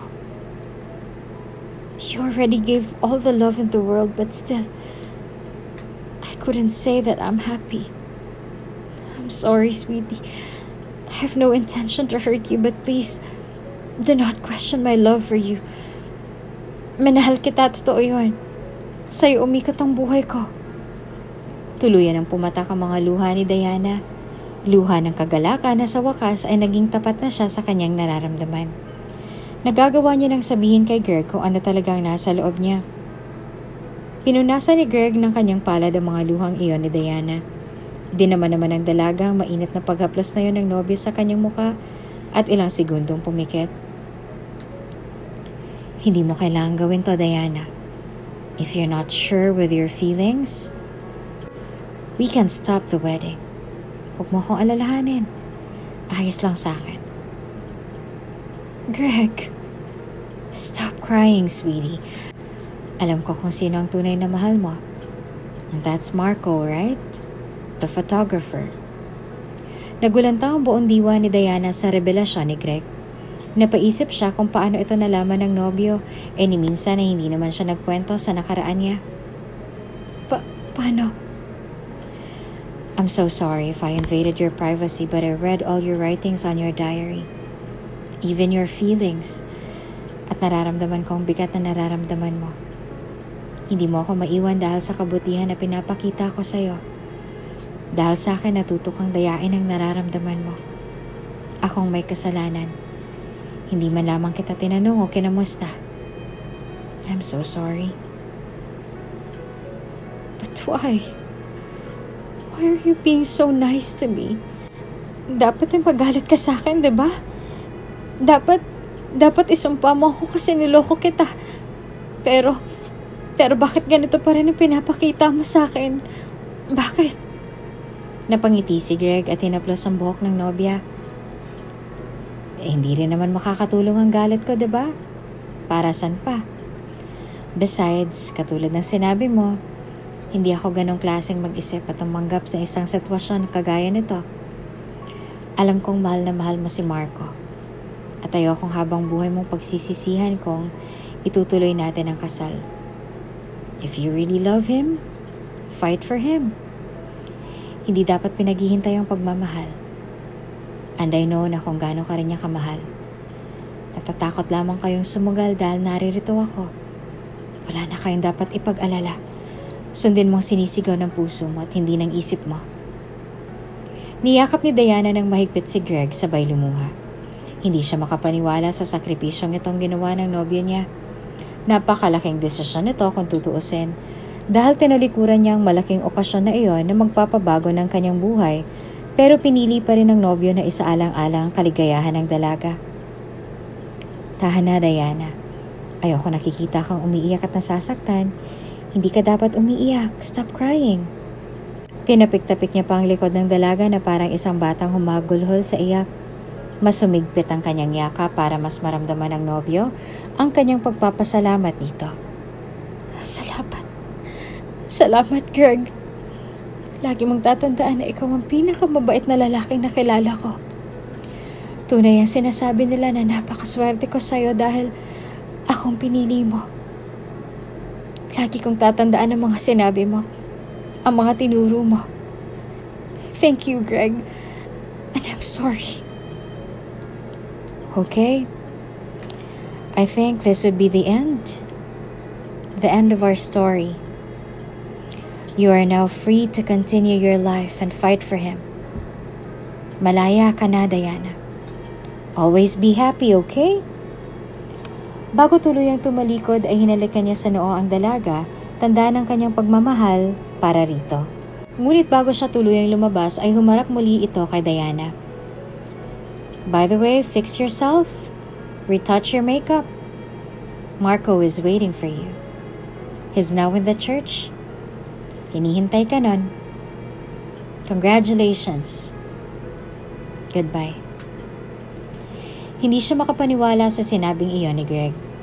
Talagang nakaplano na ang lahat. Marahil ay una niya nang nakausap si Marco bago siya. Siya ang nagsilbing tulay para maging totoo na sila ni Marco sa kanilang nararamdaman.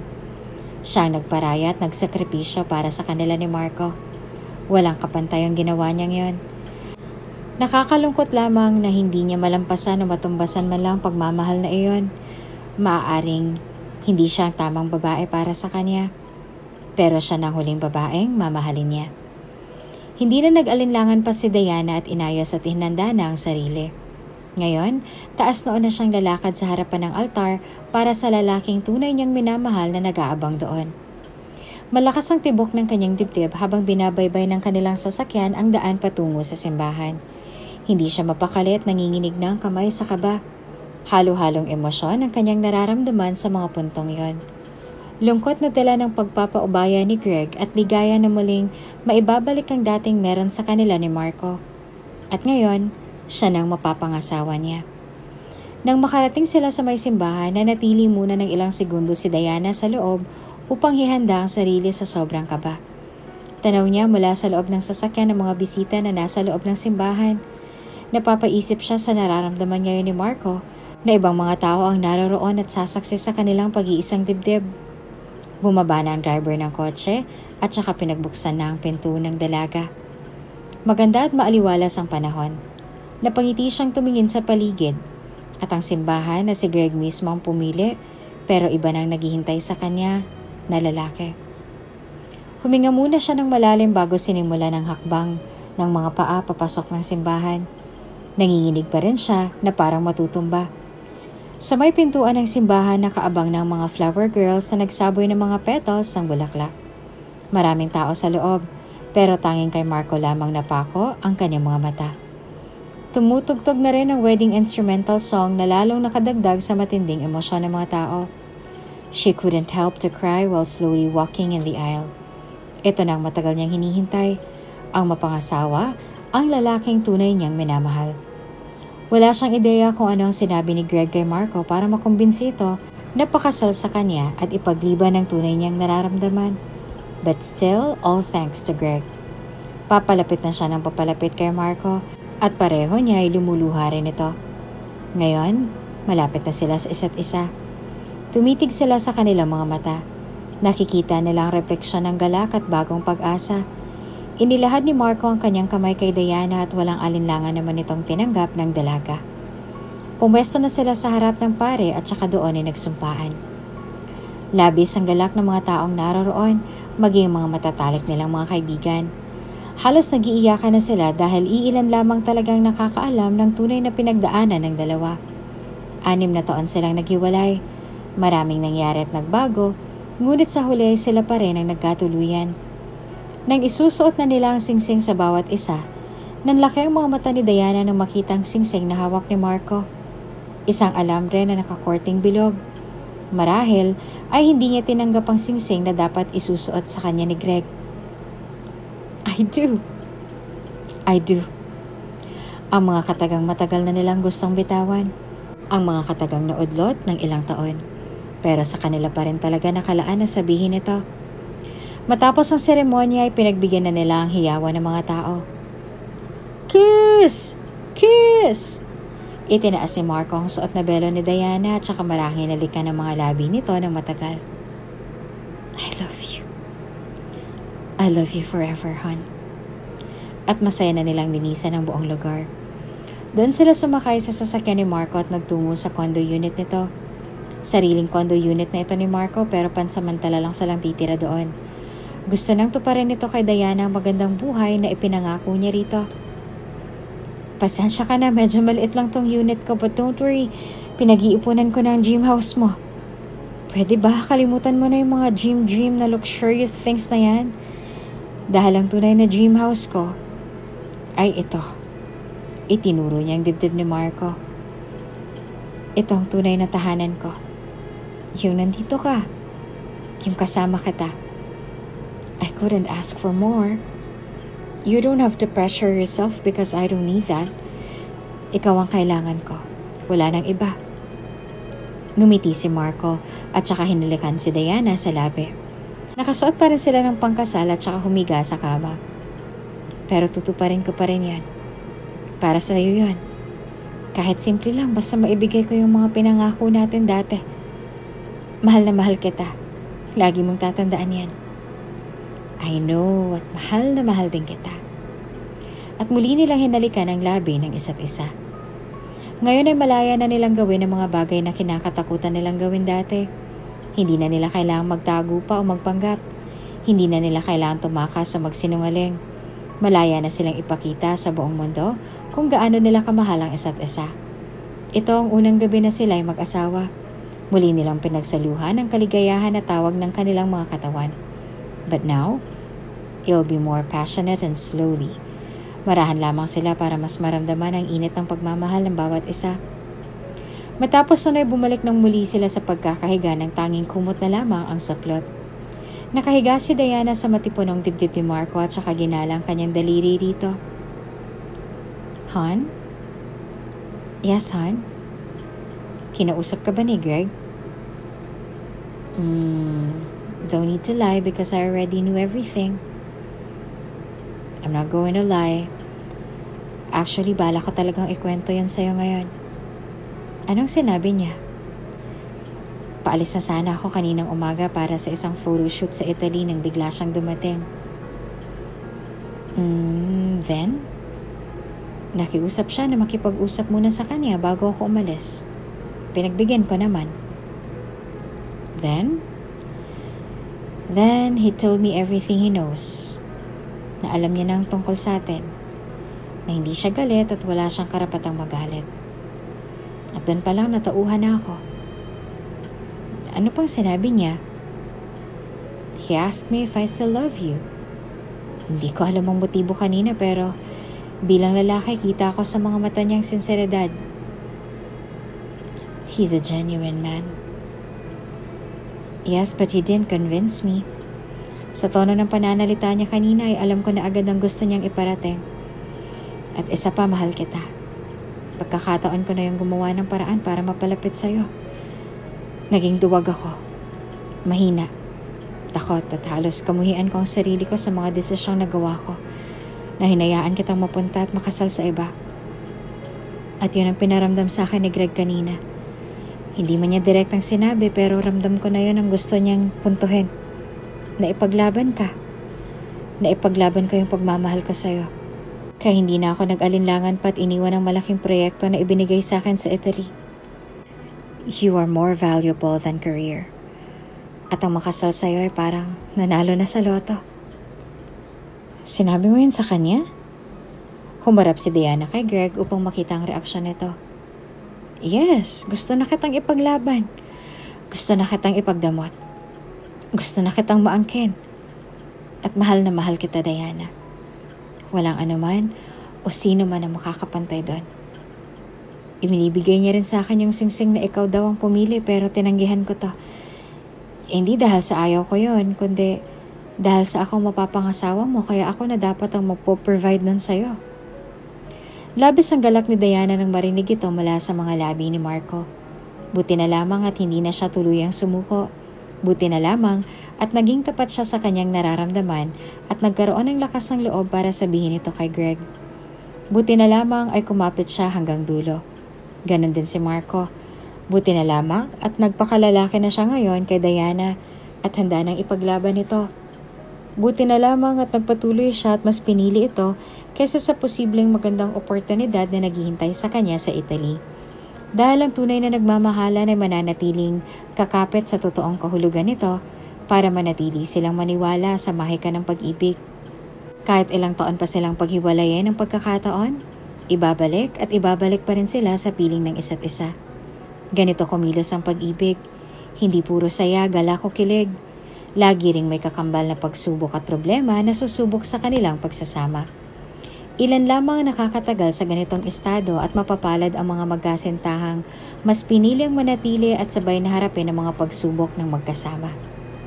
Samantala, pinili na lamang ni Greg na mag-isa at iabala ang sarili sa pagpapatakbo ng kanyang mga negosyo. Masaya naman siya kahit na hindi sila nagkatuluyan ni Diana dahil malaking tulong sa kanyang pagiging positibo sa buhay. Marami na naging karanasan sa isang relasyon at pag-ibig kaya alam niyang malalampasan niya rin ito.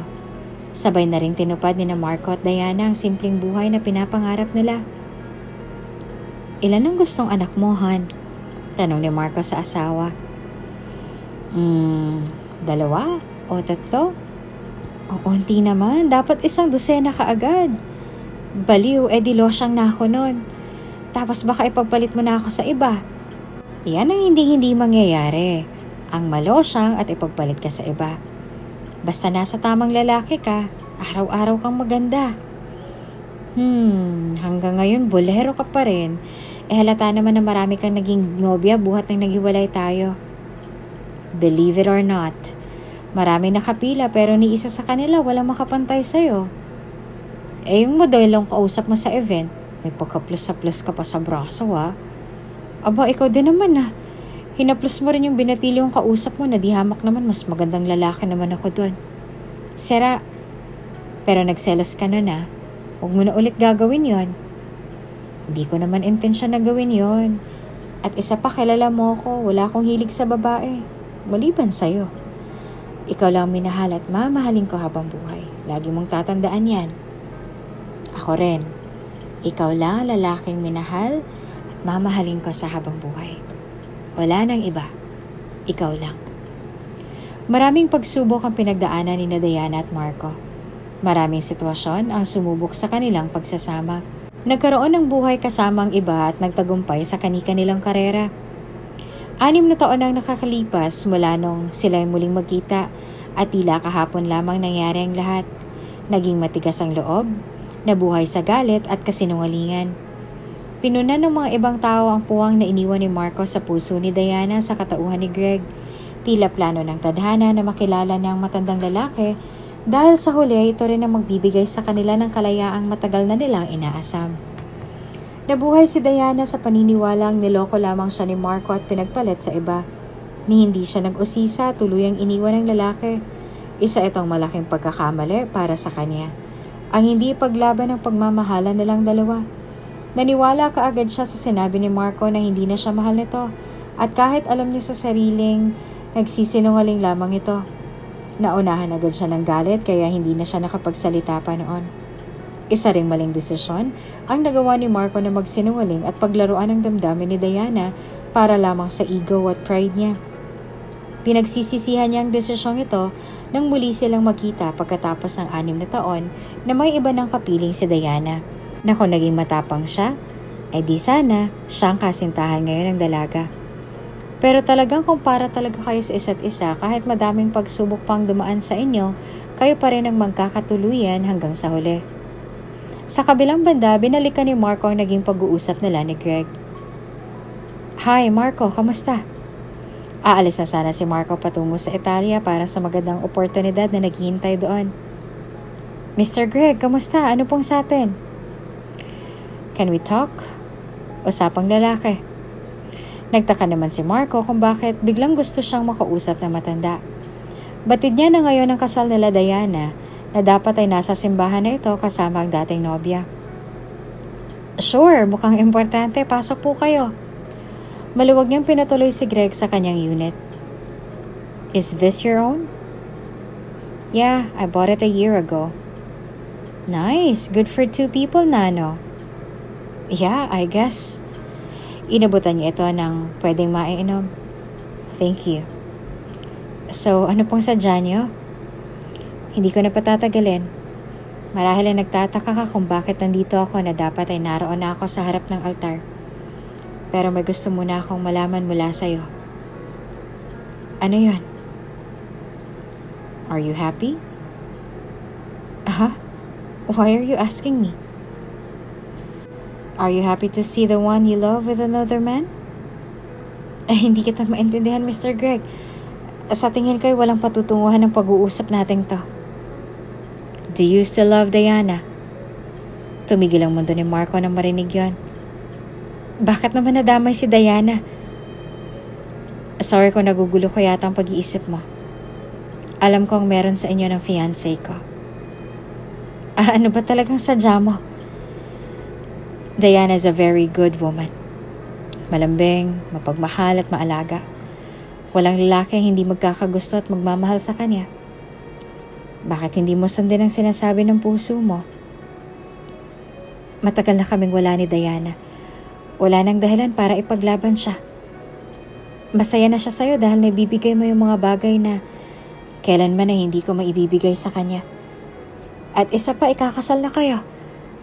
Ayoko mapasama ang pangalan ni Diana para lamang sa hiling mong ipaglaban siya. No, you're wrong. May isang bagay na hindi ko kayang ibigay sa kanya. Oo, mayaman ako. Bilyonaryo. Pero ang natatanging bagay na kailanman na hindi ko maibibigay sa kanya ay sa'yo lamang magagaling. She still loves you. Kahit na araw-araw kaming magkasama, alam kong hindi niya mararamdaman sa akin ang tunay na kaligayahan. Happiness. Gusto kong maging masaya siya.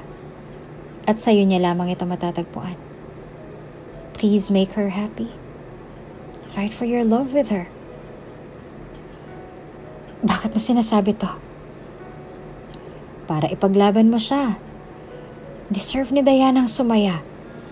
At hindi ko maibibigay yun sa kanya. Sigurado ka ba? Because I will take this not because this is what you want, but because I love her so much. Now that's a real man. Yan ang gusto kong marinig sa'yo. Ikaw lamang makakapagbigay ng tunay na pagmamahal kay Diana. Kaya sinasauli ko na siya sa'yo. Total kailanman ay hindi ka nakalimutan ni Diana. Ikaw pa rin hanggang ngayon. Thank you. Tama ka. Deserve ni Diana ang mahalin at alagaan. I can do that. I am now ready to fight for her love. Thank you, Mr. Greg. Alam kong mahirap para sa yung desisyon na to. Salamat sa pagmamahal at pag-aalaga mo sa kanya. Ngayon, binabawi ko na siya.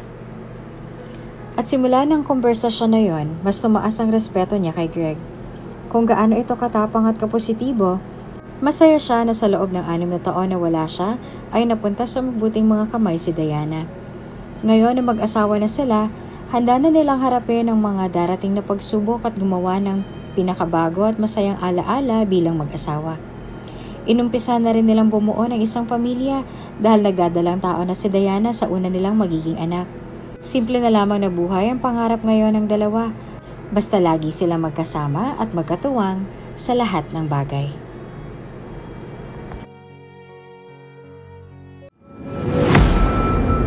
Kung bago ka pa lang sa channel na ito, Ate Jane TV, huwag kalimutang pindutin ang notification bell and subscribe button.